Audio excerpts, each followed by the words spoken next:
আর মেয়েদের লক্ষ্মীর ভাণ্ডার চিরদিন চলবে, চিরদিন। আমরা প্রতিশ্রুতি দিই না, আমরা করে দেখাই। অ্যানাউন্স করার ছিল 1 এপ্রিল থেকে পাবেন, 1 মার্চ থেকে বাড়তি টাকা পেয়েছেন কি পাননি? এরা বলে নাকি অন্নপূর্ণা ভাণ্ডার। বিহারে ইলেকশনের আগে 8,000 মহিলারা ভাবলো আরে বাস 8,000 টাকা পাচ্ছি, তারপরে বুলডোজার। আপনারা জানেন অন্য রাজ্যে আমাদেরটা টুকলিও করতে পারেনি ঠিক মতো।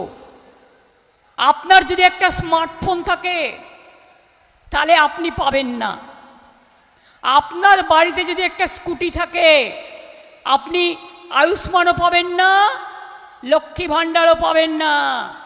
আপনার বাড়িতে যদি একটা পাকা ঘর থাকে ওটা পাবেন না, একটা টিভি থাকলে পাবেন না।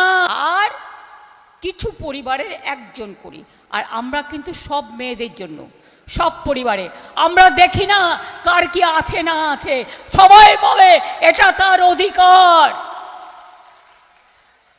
আর শুধু আজ নয়, চলবে চলবে চলবে, যতদিন বাঁচবেন পাবেন, আত্মসম্মান বজায় রেখে পাবেন। লক্ষ্মীর ভাণ্ডার 60 বছরের পরেও চলবে।